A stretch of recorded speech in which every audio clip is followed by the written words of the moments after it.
Alex had kept me relatively sane for the past 3 years. Now I didn't know how I felt. Somehow he had stumbled upon something big and ended up stepping on Jack Lupino's toes.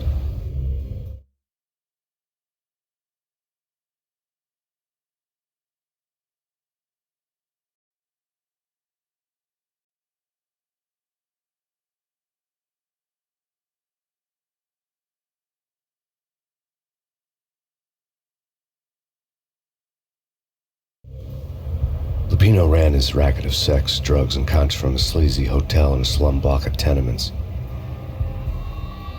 The NYPD was closing in. I could hear the sirens. Their wail was a crescendo. Lupino thought he could get us by taking Alex out and leaving me to fall for it. All he had gotten was my attention.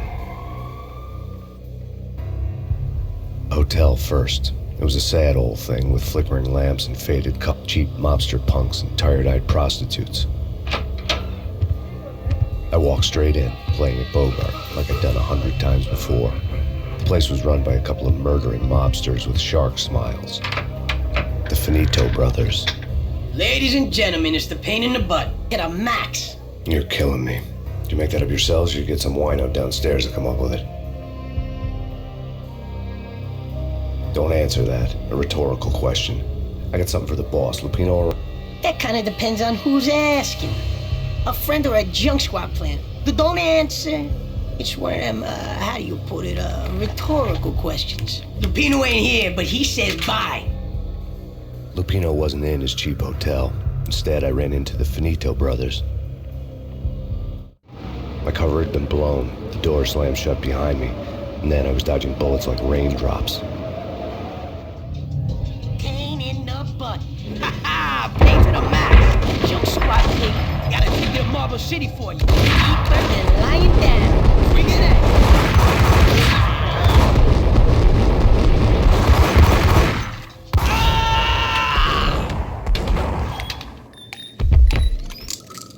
A letter on the desk caught my eye. I had met Lupino only once. The gangster ran all his rackets through his right-hand man, Vinny Gagniti. Gagniti was a high-strung whiner on the verge of breaking apart, like an overamped Energizer bunny. He had the brains to run the business, but he lacked the balls, always falling short, taking his frustration out on underage addicts and call girls. The V deal goes down at your hotel. Jack's exact words, quote, "Vinny, you're in charge of this one," unquote. Rico Muerte's coming to see it through. Anything goes wrong and everybody's gonna get dead. Goes double for you. Treat this guy real good. Anything he wants, you give him. Don't screw this up or you're finito, finitos. A V deal meant added security, locked doors, and lots of nervous thugs with itchy trigger fingers. I'd seen nothing coming in, but that didn't mean it hadn't been there. Rico Muerte was a regular Kaiser Soze, a spook story told to keep the apes in line. 313. The Finitos had scribbled Muerte's room number on the note's margin. Bosses! Everything all right? Bosses! Joey! Virgilio! You all right in there? They're not answering. Call the others. Tell them to come quick. Okay, but we can't wait for them. We gotta go in now. Bosses! We're coming in! It's Payne!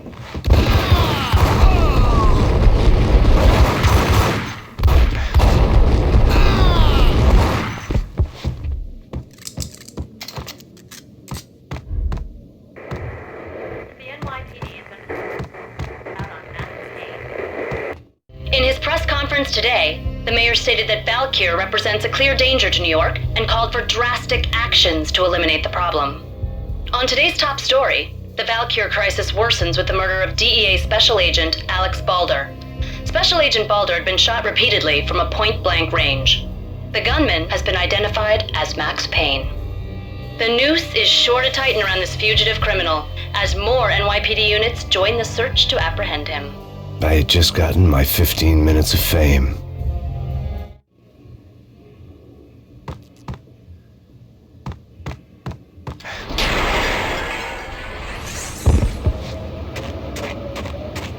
Yeah, something's wrong with the bosses. Payne's... Yo!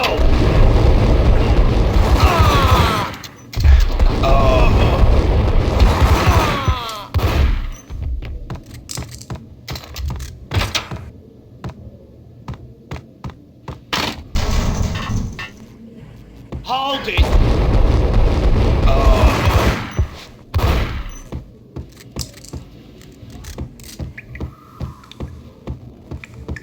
Previously on Lords and Ladies. Damn! Lady Amelia, Marquis Valentine asks for an audience. Thank you.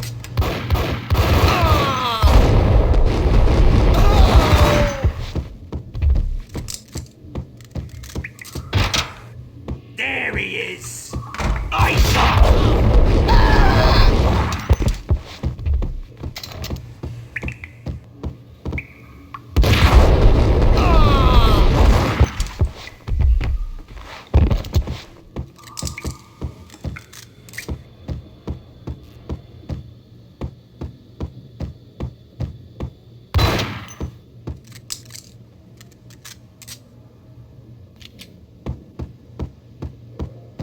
Piece of crap! Ooh, get him!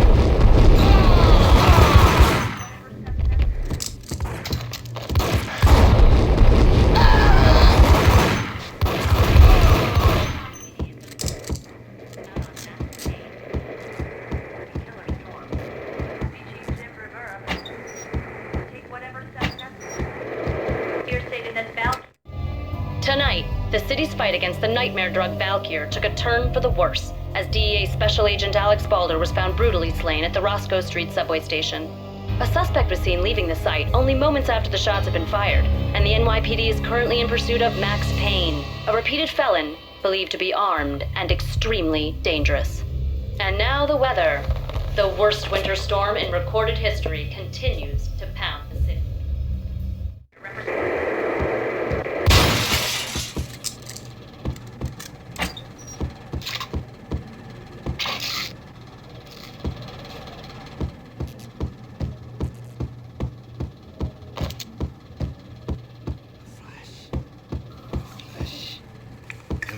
V-head junkies could go off without a warning. I had to be careful.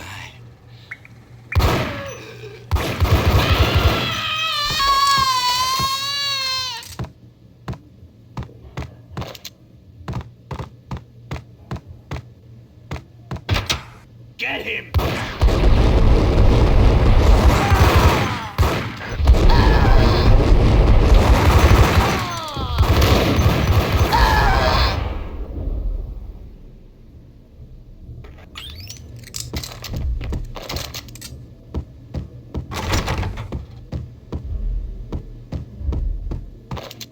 I'd found Muerte's room.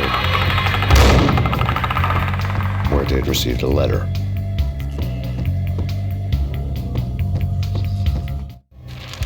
Our investigation had turned up nothing to link Angelo Punchinello, the head of the Punchinello family, to Valkyr. All tracks had ended with Jack Lupino. The letter in Muerte's room was signed by the Don himself. It was the first hint that the Kingpin knew what was brewing inside his syndicate.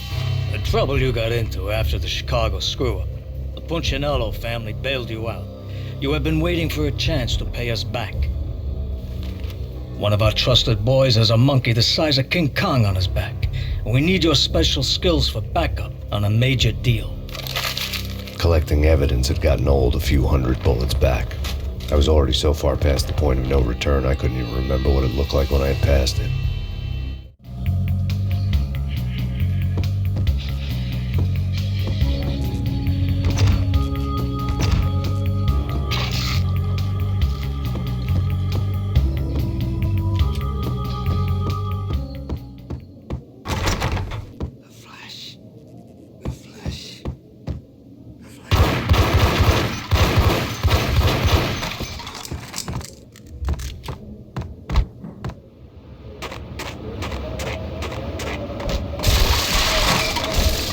I didn't want to know what had happened here. It was not a pretty sight.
God damn! Hold it!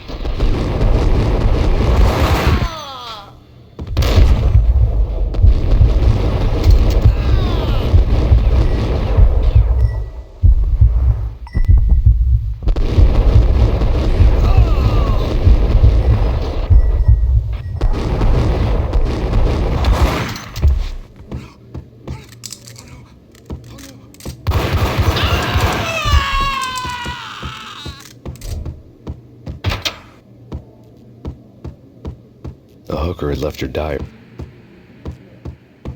The diary belonged to a hooker named Candy Dawn. The read would have made a vice cop blush. Had talks with the mystery hag over the phone again. Sent her the latest One-Eyed Alfred tape. As long as the hag keeps paying for the tapes, the old man could come every day for all I care. She had a nice sideline, making secret X-rated flicks of her clients and selling them to the highest bidder. They would get her killed if her V-fix for the day didn't do it first.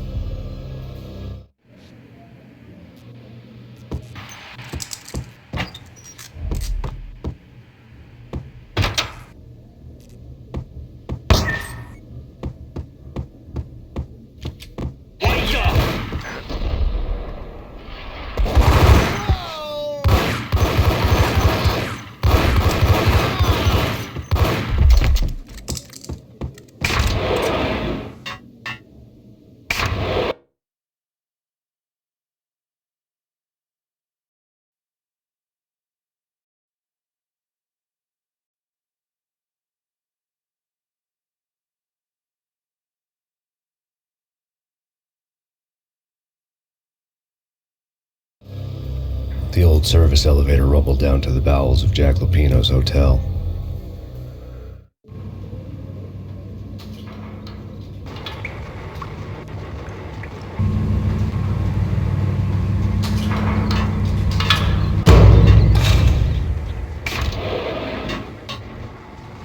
It was freaking crazy. The cops were doing a full whack.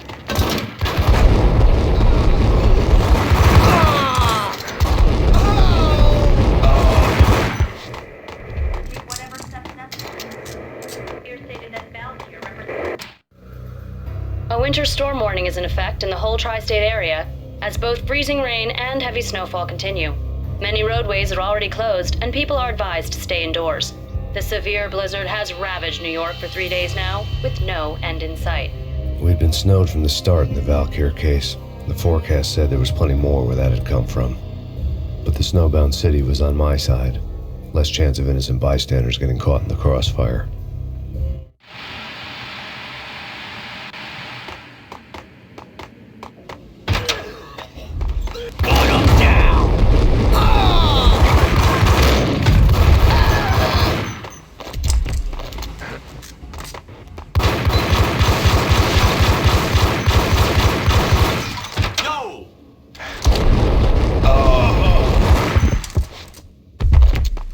Exhibit number 1, a newspaper.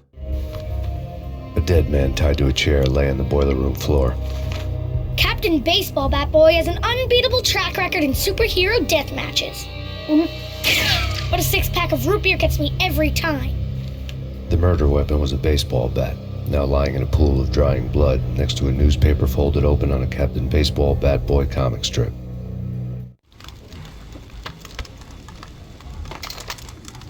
Take vampire movies. Why are they always set in L.A. or Mexico? You can't even get a tan. If I was a bloodsucker, I'd move to the North Pole. Want this one long night. Yeah, what would you eat? Suck blood from penguins? Nah, Eskimos, man, Eskimos.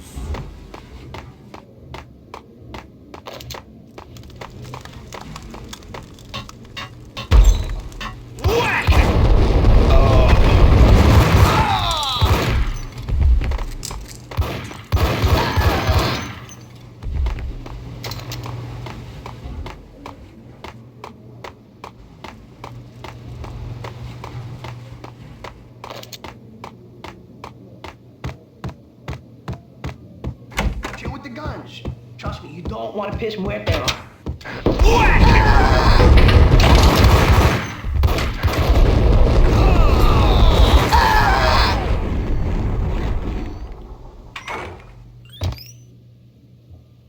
A lifetime ago, this would have gone down as a narcotics arrest.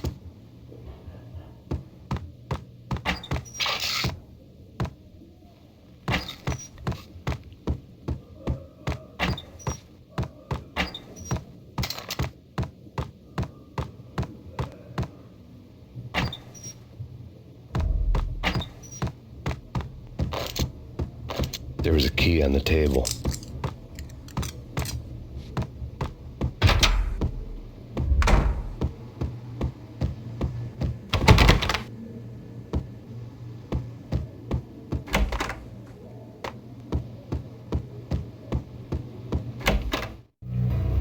Two mad dog killers, ready to murder each other.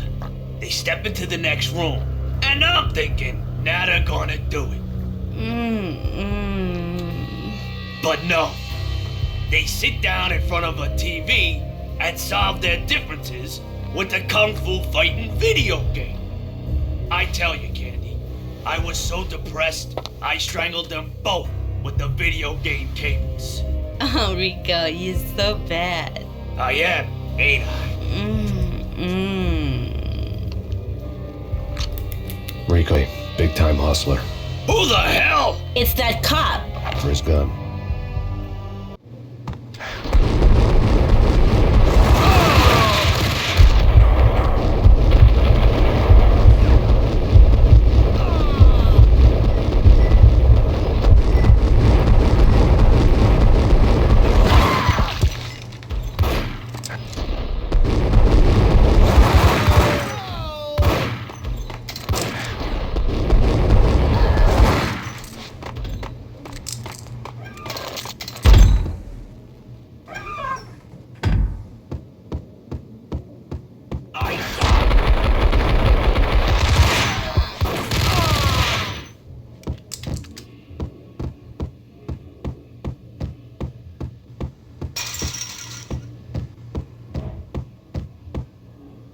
The antique switchboard was still in use. There was an old telephone switchboard in the back room of the reception area, the kind that made phone tapping child's play. It wasn't hard to picture a fat pimp sweating with headphones on, listening to his hookers talk dirty and fake orgasms over a web of party lines, the blood veins of New York. Right now, there was a different set of moans and groans going on. Boss, Cornelia, this is Max Payne. He started capping us. He killed him. Are you freaking kidding me? He's just one lousy cop. You better be freaking kidding me. Whack him. What's the freaking problem? Hello? Answer me. Hello? The word was out. A deadly virus released into the city's corrupt circulatory system. Something wicked this way comes. Max Payne at large.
Turn around, walk away, blow town.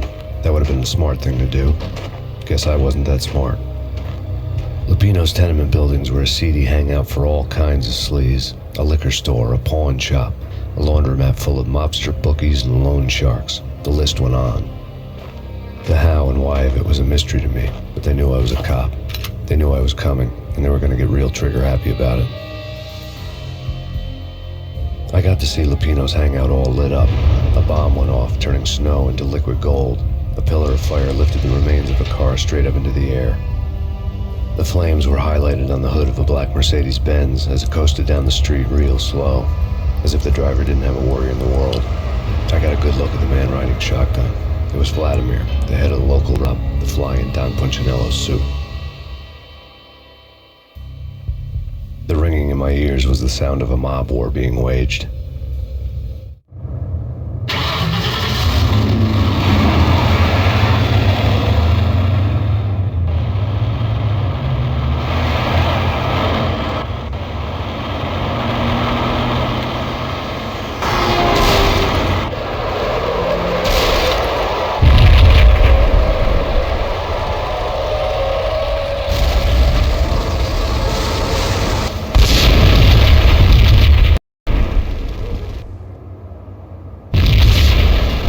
Exploded inside the closest slum building. It was a lucky break. The goons inside were spooked, but luck always came with a price tag. More bombs could still be ticking inside, and the cops would already be on their way. Jack Lupino's suite was on the top floor. At least it used to be, before the explosive makeover.